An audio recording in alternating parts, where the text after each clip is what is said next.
Okay, now we discuss the nerve impulse or the neural circuit।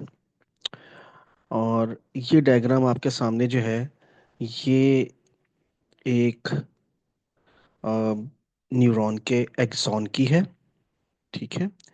और neuron के इस axon में आप देख रहे हैं कि उसकी सेल मेम्ब्रेन है और उसमें पोटासियम सोडियम गेट्स मौजूद हैं।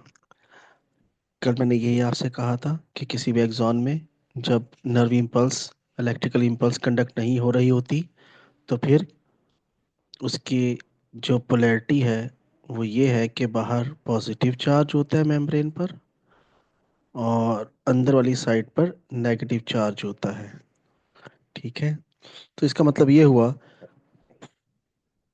कि यहाँ पॉजिटिव चार्ज है और ये मेम्ब्रेन के अंदर वाली साइड पर नेगेटिव चार्ज है। और जो चार्ज इसके ऊपर मेम्ब्रेन में मौजूद है इसको हम कहते हैं resting membrane potential potential difference. और नेगेटिव चार्ज जो अंदर मेंटेन है वो -60 मिली वोल्ट से लेकर -70 मिली वोल्ट तक का है। और रेस्टिंग मेम्ब्रेन पोटेंशियल में मेम्ब्रेन पोलराइज्ड है और ये मेंटेन रहती है क्योंकि 3 sodium ions from the cell they move outside by active transport, and at the same time 2 potassium ions move in from the tissue fluid by active transport। 3 sodium आप देख रहे हैं, 3 सोडियम जो है वो बाहर निकल रहे हैं और 2 पोटाशियम जो है वो अंदर आ रहे हैं। तो हमेशा बाहर एक पॉजिटिव चार्ज ज़्यादा रहेगा जिसकी वजह से बाहर जो है वो पॉजिटिव चार्ज मेंटेन रहेगा रेस्टिंग मेम्ब्रेन पोटेंशियल में। ठीक है। फिर हमने डिस्कस ये किया था कि जनाब जो नर्व इम्पल्स है जब वो कंडक्ट होती है तो वो कंडक्ट होती है बिकॉज मैं इसको थोड़ा सा बड़ा कर देता हूँ ताकि हमारे लिए विजिबिलिटी हो, फिर इसको शॉर्ट कर लेंगे। तो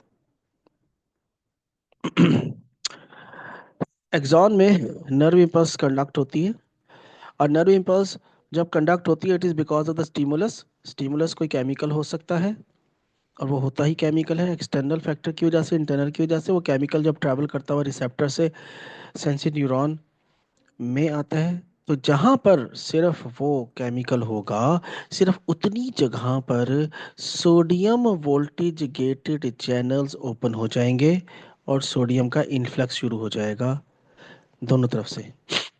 और सोडियम जब अंदर आएगा तो जो नेगेटिव चार्ज है -70 से -60 -50 40 30 और इस तरह +40 तक पहुंचेगा और सिर्फ उतनी ही जगह पर जहाँ पर केमिकल है वहीं के ही sodium voltage gated channels open होंगे और इन्फ्लक्स ऑफ सोडियम आइंस होगा।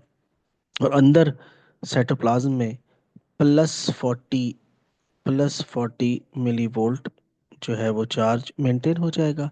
जब +40 मिली वोल्ट चार्ज मेंटेन हो जाएगा तब हम कहेंगे कि इस जगह में एक्शन मेम्ब्रेन पोटेंशियल है और बाकी एक्सॉन में यहाँ पे तो रेस्टिंग मेम्ब्रेन पोटेंशियल है अभी सिर्फ। तो एक्शन मेम्ब्रेन पोटेंशियल सिर्फ इस जगह पर है। ठीक है। +40 आ गया और मेम्ब्रेन हो गई डीपोलराइज्ड, मतलब चार्जेस रिवर्स हो गए। बाहर प्लस की बजाय नेगेटिव आ गया और अंदर नेगेटिव की बजाय प्लस आ गया। तो हम कहेंगे जनाब इतने हिस्से में डीपोलराइजेशन हो गई है, मेम्ब्रेन बिकम डीपोलराइज्ड। और +40 मिली वोल्ट चार्ज की वजह से के प्लस चैनल्स आउटफ्लक्स वाले वो ओपन हो जाएंगे। और फिर क्या होगा ये देखिए, फिर क्या होगा कि के प्लस जो है के प्लस वो बाहर निकलना शुरू हो गया है। तो अब के प्लस के बाहर निकलने की वजह से जो +40 था वो +30 +20 +10 और -10 -20 -30 -80 तक आ जाएगा क्योंकि पॉजिटिव बाहर निकल रहा है बहुत तेजी के साथ। इस आउटफ्लक्स ऑफ के प्लस की वजह से जैसे ही +40 से चार्ज कम होना शुरू हुआ +30 +20 तो सोडियम वोल्टेज गेटेड चैनल्स जो ओपन हुए थे इनफ्लक्स वाले, वो बंद हो जाएंगे और सोडियम के अंदर एंट्रेंस बंद हो जाएगी, लेकिन के प्लस बाहर निकल रहा है, इसलिए अंदर नेगेटिव चार्ज मेंटेन मजीद बढ़ता जाएगा और -80 पर जब जाएगा तब हम इसे कहेंगे हाइपर पोलराइजेशन आ गई। डीपोलराइजेशन के बाद हाइपर पोलराइजेशन। लेकिन -80 जैसे ही मेंटेन होगा तो के प्लस के जो चैनल्स हैं जो ओपन थे वो क्लोज हो जाएंगे और अब कुछ भी बाहर नहीं जाएगा और वापस इस जगह पर नॉर्मल रेस्टिंग मेम्ब्रेन पोटेंशियल वाला चार्ज, मतलब बाहर पॉजिटिव अंदर नेगेटिव मेंटेन हो जाएगा। इसे हम कहेंगे रिपोलराइजेशन। तो इसका मतलब ये हुआ कि नंबर 1 पर हमें नजर आई डीपोलराइजेशन, और यहाँ पर डीपोलराइजेशन के बाद जब है हाइपर पोलराइजेशन, और यहाँ पर आ गई है रीपोलराइजेशन। अब वो केमिकल आगे चला गया और जैसे ही वो केमिकल आगे गया तो वहां पर दोबारा sodium voltage gated channels open हो गए, वहां फिर दोबारा इन्फ्लक्स ऑफ सोडियम हो गया, फिर वही सब कुछ चला, फिर डीपोलराइजेशन, हाइपरपोलराइजेशन, रीपोलराइजेशन, ये फिर नॉर्मल हो गया और फिर आगे। तो इस तरह पूरे एक्सॉन में, एक्सॉन के अंदर वो केमिकल मूव करता जाएगा और मेम्ब्रेन को जो है वो करता जाएगा, पहले डीपोलराइज्ड, फिर हाइपरपोलराइज्ड और फिर रीपोलराइज्ड। ठीक है। तो इस तरह बड़ी आसानी के साथ हमने देखा है कि जो नर्व इम्पल्स कंडक्ट होती है, वो नर्व इम्पल्स जो है वो पूरे एक्सॉन पर एट द सेम टाइम नहीं, बल्कि small part of it, so that's why it's called neural circuit. ये पूरा एक सर्किट बनता है। डीपोलराइज्ड मतलब पहले पोलराइज्ड, फिर डीपोलराइज्ड, फिर hyper and then repolarised. This is one neural circuit. ये न्यूरल सर्किट फिर अगले, फिर आगे, फिर आगे, और इस तरह कंटिन्यू ये रहेगा। ठीक है। तो यहाँ पर एक ही ग्राफ आपके सामने है। ये ग्राफ बड़ा इंपॉर्टेंट है। ये ग्राफ क्यों इम्पोर्टेंट है? ये ग्राफ इसलिए इम्पोर्टेंट है कि हमारे ए लेवल्स में पास पेपर्स में क्वेश्चंस हैं, और उन क्वेश्चंस में इस ग्राफ के हवाले से भी आता है। इस ग्राफ को समझ लेते हैं, it's very easy. Time milliseconds में नीचे एक्स एक्सिस पर है, वोल्टेज जो मेम्ब्रेन पर है वो वाई एक्सिस पर है, और यहाँ पर एक बड़ी इंपॉर्टेंट बात है थ्रेशोल्ड की। मैं आपको बताता हूँ व्हाट इज द थ्रेशोल्ड। देखिए जी, पहले हम एक सिंपल एग्जांपल डिस्कस कर लेते हैं।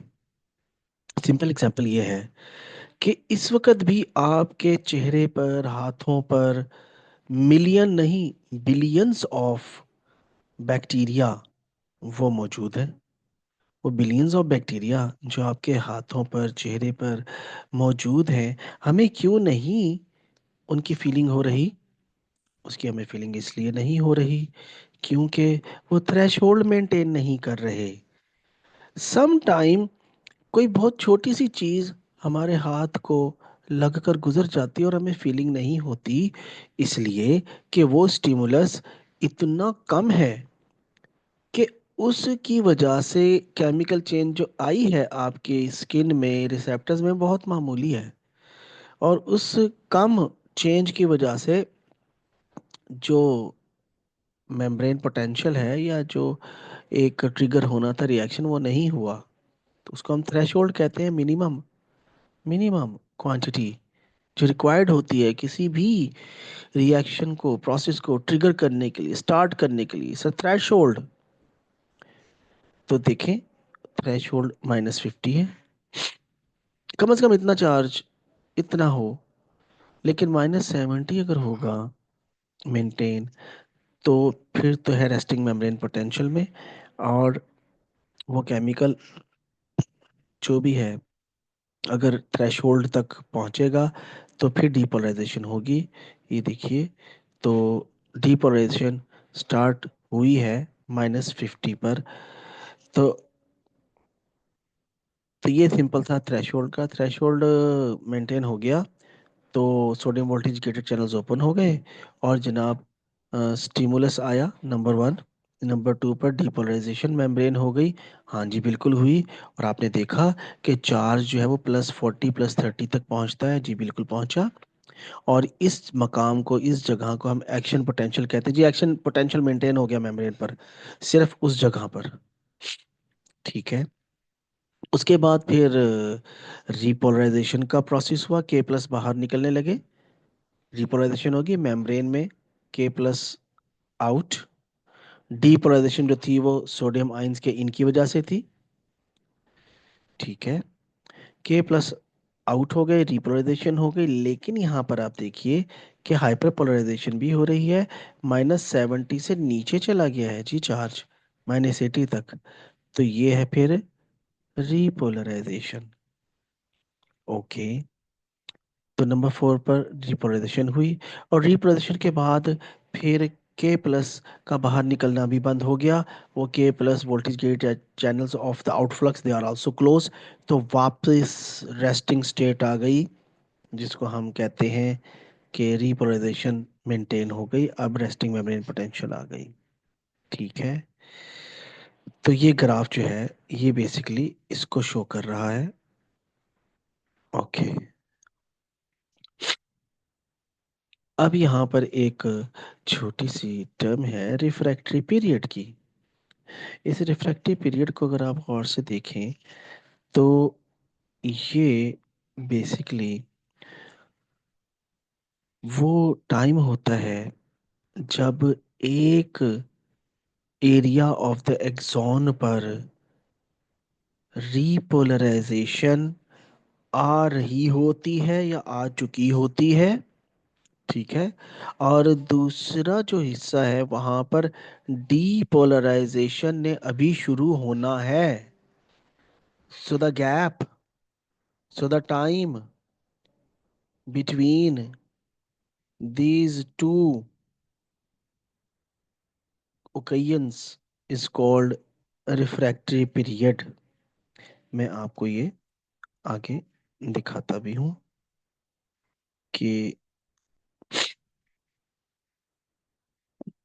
अ, जी ठीक है, मैं इसको ज़रा शॉर्ट करता हूँ और इसको थोड़ा सा बड़ा करते हैं। Okay. Refractory period when action potential has just occurred at the axon. There is a short period of time when second action potential cannot be generated at the same point. This is called refractory period, or this period of recovery is the refractory period. अब ये वो वक्त है refractive period का जब एक neuron के हिस्से पर जो है वो रिपोलराइजेशन मेंटेन हो गई है और साथ वाला हिस्सा जो है वो अभी रेस्टिंग मेम्ब्रेन पोटेंशियल पे, उस पर डिपोलराइजेशन नहीं आई। अभी just sodium voltage gate channels just open हुए हैं। तो ये वो जो पीरियड है, this is called refractory period. Okay.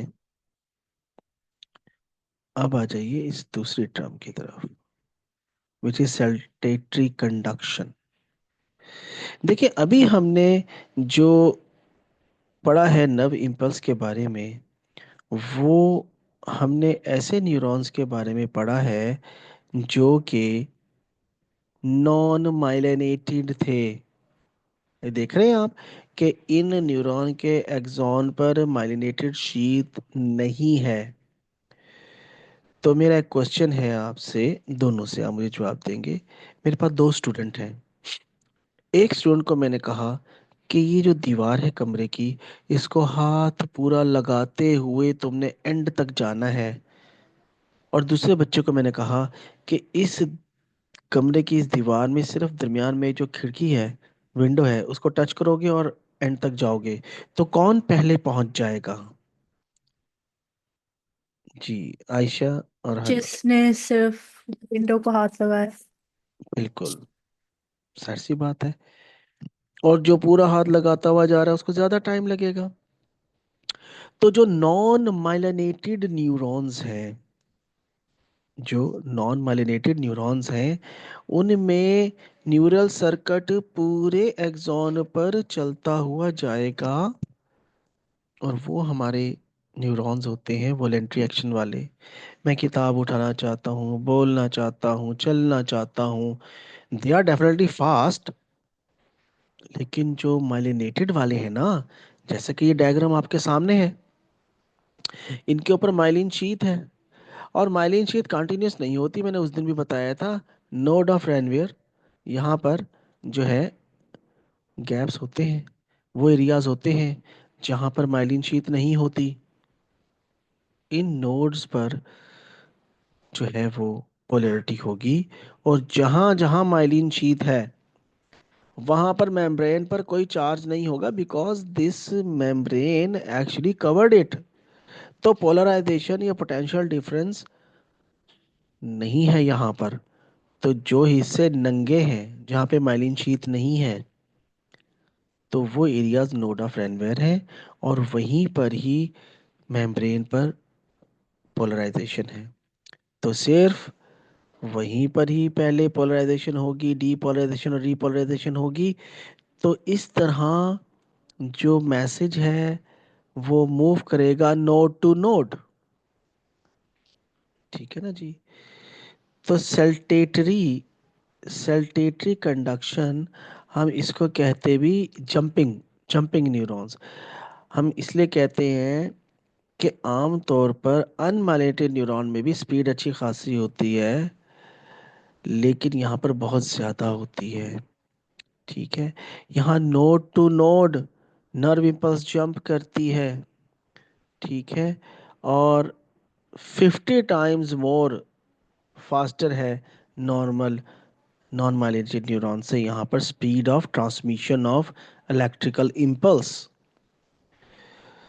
So these neurons which are myelinated, they conduct message very fast, and these are present in the definitely involuntary action areas, they are involved there। ठीक है जी। Okay. अच्छा। How does the pain you experience when you burn your hand result so quickly in an action by your muscles? Many animals respond to environmental stimuli using specialized cells called neurons. A stimulus is detected by sensory receptors, and the body together allow you to respond very quickly to threats. When you touch something hot, heat receptors of a sensory neuron detect the stimuli and send the information of heat to an interneuron in your central nervous system. From there, a motor neuron sends a response from your central nervous system to the skeletal muscles in your arm, causing them to contract and pull your hand away. हाँ जी, ये pathway है जो कि normal हालात में है, जिसकी हमने बात की थी कि रिसेप्टर से सेंसरी न्यूरॉन लेकर आ रहे हैं और आप देख रहे हैं कि उसकी सेल बॉडी दरमियान में है, और वो ब्रेन के इंटर न्यूरॉन्स, रिले न्यूरॉन्स के साथ कनेक्ट होकर इंफॉर्मेशन दे रहा है। और वहाँ से नर्व इलेक्ट्रिकल इम्पल्स जो है मोटर न्यूरॉन्स, और फिर मोटर न्यूरॉन के एक्सॉन से इफेक्टर मसल्स तक जा रही है। The fundamental process of neural transmission that underlies this action occurs in all neurons of the body. Neurons transmit this information through changes in the electrical potential of the membrane by the movement of ions across the membrane. An electrochemical gradient governs the movement of these ions. मेरे ख्याल है कि आपको clear हो गया होगा, ये positive बाहर है और नेगेटिव अंदर है, और ये तमाम वो प्रोटीन चैनल्स हैं। ठीक है। Resulting in an electrical impulse. The resting membrane potential in a neuron. बिल्कुल क्लियर है। 3 सोडियम, एटीपी अटैच हुआ, इस्तेमाल हुआ उसका इनऑर्गेनिक फॉस्फेट। ठीक है। और 3 सोडियम बाहर जाएंगे तभी बाहर पॉजिटिव चार्ज मेंटेन रहेगा। When the cell is not firing an impulse, is established by the unequal distribution of sodium ions outside of the cell and potassium ions inside the cell, जी, के plus सिर्फ 2 अंदर आ रहे हैं। making the outside of the cell more positively charged compared to the inside. The electrochemical gradient is established and maintained by an enzyme called sodium potassium ATPase. When a neuron is stimulated, sodium ion channels open and sodium ion जी, अब ये action potential start हो गया है कि stimulus आया है, तब ये सोडियम वोल्टेज गेटेड चैनल्स जो इन्फ्लक्स वाले थे, सोडियम के अंदर एंट्रेंस वाले थे, अब खुलेंगे, और अब खुले हैं वो। तो ये बहुत ज़्यादा सोडियम को अंदर आने देंगे, और इसलिए अंदर जो है वो एरिया पॉजिटिव हो जाएगा instead of negative. flow into the cell. This leads to a change in the electrical potential across the membrane called depolarization. The depolarizing electrical potential travels down the dendrites and over the cell body. Multiple electrical potentials will combine at the axon hillock in a process called summation. If the depolarization is large enough, an action potential is triggered. Action potentials are all or none electrical impulses that maintain their amplitude. Important बात है, देखिए electrical potential और ये nerve impulse है, ये all और none है। या तो मैसेज कंडक्ट होगा या मैसेज कंडक्ट नहीं होगा। थ्रेशोल्ड अगर मेंटेन होगा तो फिर प्रॉपर इंफॉर्मेशन इलेक्ट्रिकल इम्पल्स के थ्रू ब्रेन को या मसल्स को या ग्लैंड्स को जाएगी या नहीं जाएगी, दरमियानी हालत कोई नहीं होगी। तो ये याद रखिए, ऑल और नन है। And strength down the length of the तो axon. दोबारा Action सुने, potential is triggered. Action potential अब ये बहुत से डेंड्राइट से जो है ना वो एक्शन पोटेंशियल वो मतलब थ्रेशोल्ड मेंटेन हो रहा है, और जब मेंटेन हो गया तब वो आगे जा रहा है।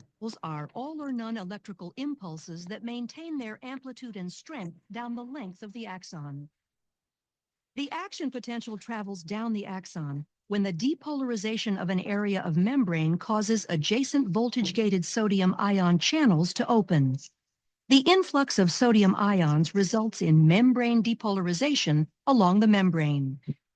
After a short delay, potassium ion channels open and potassium ions flow out, repolarizing the membrane. For the neuron to fire again, the resting membrane potential needs to be reestablished. Repolarisation basically resting membrane potential की maintenance है, जो के plus के बाहर निकल से होती है। यहाँ पर चूंकि वो प्रॉपर नहीं, लेकिन हमने जो पढ़ा है वो सिलेबस के मुताबिक है, उसको आपने उसी तरह से याद रखना है कि किस टाइम पर किस की वजह से जो है वो sodium voltage gate channels open हुए, वो बंद क्यों हुए 40+ की वजह से, और फिर जब के प्लस ओपन हुए आउटफ्लक्स वाले, तो चार्ज जो था वापसी नेगेटिव होने लगा। Sodium potassium ATPase is used to move sodium and potassium ions against their concentration gradients, reestablishing the resting membrane potential. As the action potential moves down the axon, ions are diffusing only a short distance, allowing the signal to move quickly.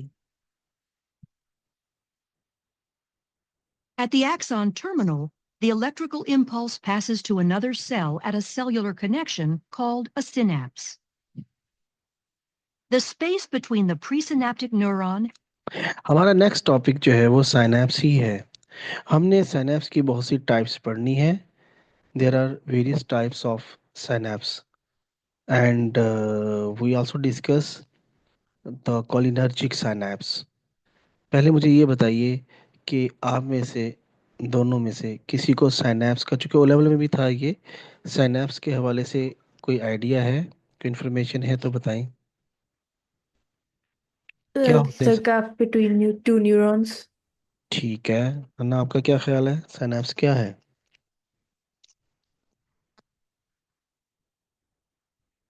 जी, ये हमारे साथ है या ना, या चली गई?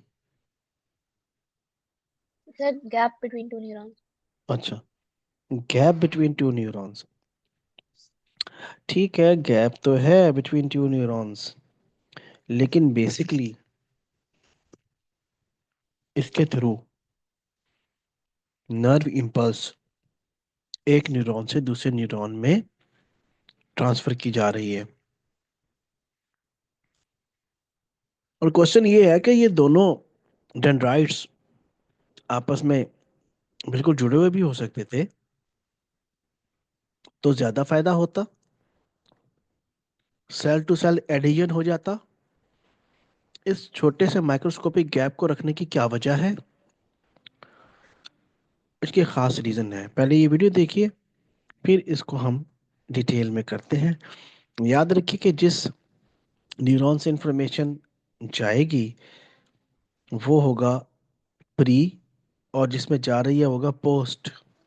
और ये जो गोल आपको नजर आ रहा है, ये ये कहलाएगा synaptic knob. It is called synaptic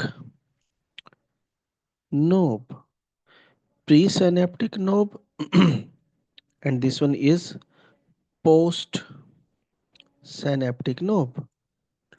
और ये क्या है vesicles? These are synaptic vesicles, synaptic vesicles. और इन दोनों के दरमियान जो ये गैप है इसको कहते हैं सिनेप्टिक क्लेफ्ट। सिनेप्टिक वेसिकल्स के अंदर क्या बंद है? सिनेप्टिक वेसिकल्स के अंदर बंद है न्यूरोट्रांसमीटर्स। इनका नाम सुना है पहले कभी? जी, न्यूरोट्रांसमीटर के बारे में कोई आइडिया है किसी को? नहीं? अच्छा, न्यूरोट्रांसमीटर्स जो हैं, these are the chemicals produced by the neurons. Neurons खुद ये पैदा करते हैं न्यूरोट्रांसमीटर्स, और इन्हीं केमिकल्स के थ्रू नेक्स्ट न्यूरॉन में डीपोलराइजेशन ऑफ मेम्ब्रेन जो है वो की जाती है, इनिशिएट की जाती है, ट्रिगर की जाती है। नॉर्मली न्यूरोट्रांसमीटर्स जो हैं उसमें सबसे कॉमन है एसिटाइल कोलिन, उसको शॉर्ट फॉर्म में पेपर्स में लिखा होगा ACH, acetyl choline. Acetyl choline भी एक न्यूरोट्रांसमीटर है, एपेंडॉर्फ भी है, गाबा भी है, ठीक है, नॉर एड्रेनलिन भी है, और भी बहुत से हैं न्यूरोट्रांसमीटर्स जो कि एक न्यूरॉन से दूसरे न्यूरॉन में डीपोलराइजेशन को इनिशिएट करते हैं। ठीक है, तो अभी मैं इसको रेज कर रहा हूँ ताकि आप इसको देख सकें।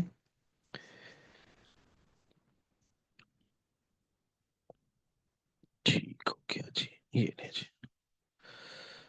चले। And a postsynaptic cell impulse passes to another cell at a cellular connection called a synapse. The space between the presynaptic neuron and a postsynaptic cell is called the synaptic cleft. The presynaptic neuron contains signal molecules called neurotransmitters that are packaged inside vesicles. When an action potential reaches the end of a neuron, neurotransmitters are released by exocytosis from the neuron into the synaptic cleft. Neurotransmitters bind to the adjacent cell at receptor sites attached to ion channels. The channels open, allowing the movement of ions into or out of the effector cell, which alters its membrane potential, thereby transmitting the signal from the neuron to the effector cell. Because nerve impulses move very rapidly down the axon of a neuron and move from cell to cell across synapses, you react quickly to a stimulus, like burning your finger. How does the pain you experience? Okay जी, तो hmm, ये नहीं जनाब,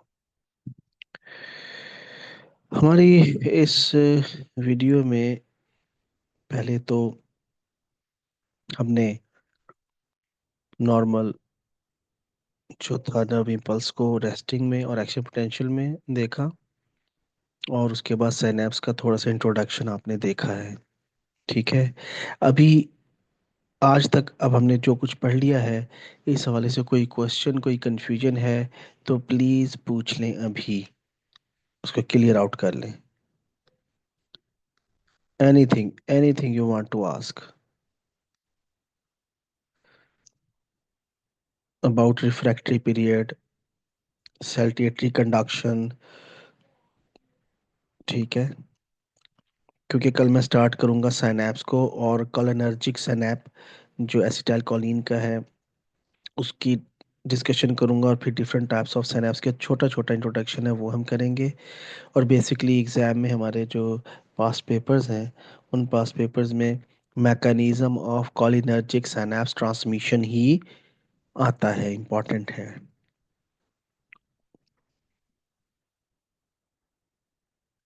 जी, Ayesha and Hana, any question, anything you want to ask?